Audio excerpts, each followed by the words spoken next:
Hi, I'm Tammy Reese with Visionary Minds, and we are in New York City in the Bronx with The Real. Thank you so much for coming on. The Real is an actor and a poet and a motivational speaker and just overall jack of all trades.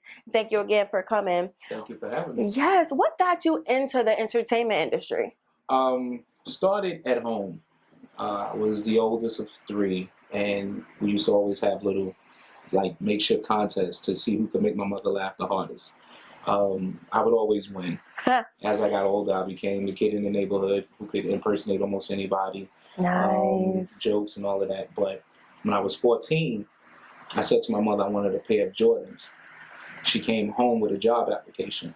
Like, you got to get that yourself. Right. You got to work hard for that. So the job application was actually to Greater Brownsville Youth Council, which was a peer education program. So basically, they took teenagers, they taught them improvisational theater, and let them educate other kids. So, like, my first job was actually acting. Yes. And so everything just added on from there. It was just like a snowball effect, which is crazy because I was talking with someone earlier, and when I was 14, this is not where I thought I would be. Wow. It's funny how life plays out because I wanted to either be in law enforcement or a doctor. So. Wow. So you always been into like youth advocacy and motivational speaking, empowerment, as well as entertainment. Right. You know, what type of things have you written? Well, currently I am in one anthology book. Congratulations. Thank you. It's called Wordplay. It's by Braven Publishing. It's a collective of 11 poets from New York. One who passed on, rest in peace, Infinite. And then I wrote 2 books. One which is a relationship book. That everyone can relate to, I'm sure. Well, you know, it's not taken from the same angle because I read Steve Harvey's book, and no disrespect to Steve Harvey, but the book just like nobody I know could relate to it. So I wrote something basically that people could relate to. Nice. And I just finished my poetry book, The Real Me. So yeah, that's.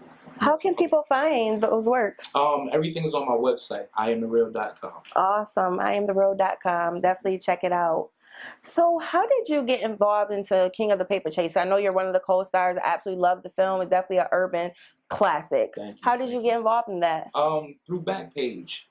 It was a newspaper that they had that gave you all the editions that were going on in New York City, both union, non-union, and independent.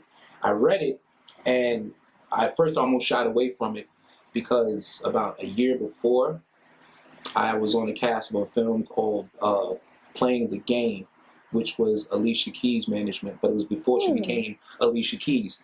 So once she got signed, they pretty much junked it.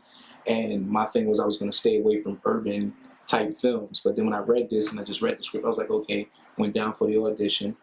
And I think what got it for me was the question. It had nothing to do with the scene, with the project. The director, he asked me, was I a Dallas Cowboy fan? So were you? No, but I said, for this, I would be. Right, all the way, right? So that was pretty much the lock for that. It was a great experience to do the movie. 26 days filming.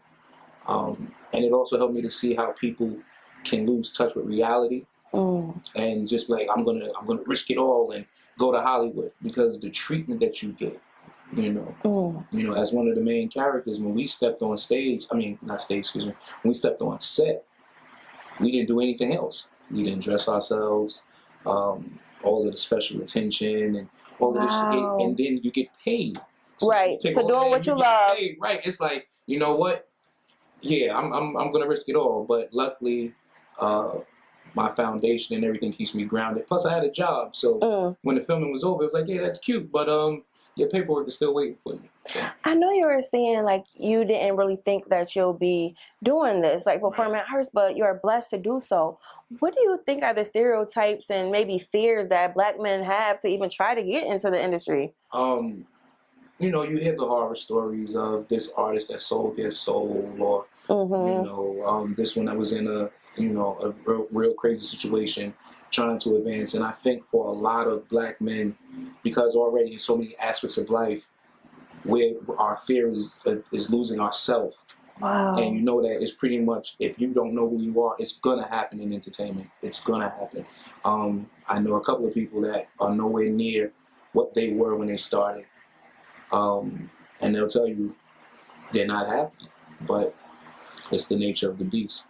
Absolutely, and everyone has different experiences in the entertainment industry. You have to learn and take those steps for yourself.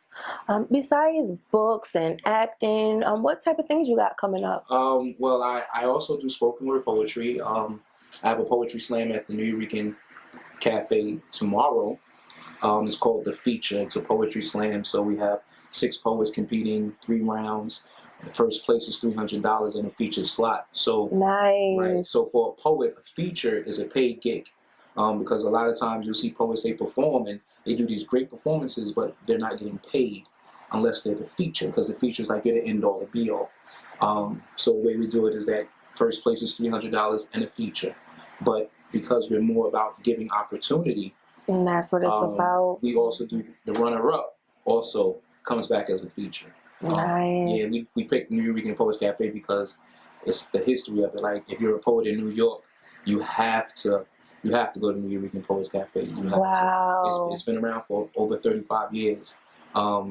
Anybody you can think of poetry has went through there. So that's amazing. Poetry is so powerful. Just words in general, to write, to speak those words, and or have someone speak your own words that you wrote. It's just so deep and so powerful, and can change yourself, someone else, can change your city, the country, and the world.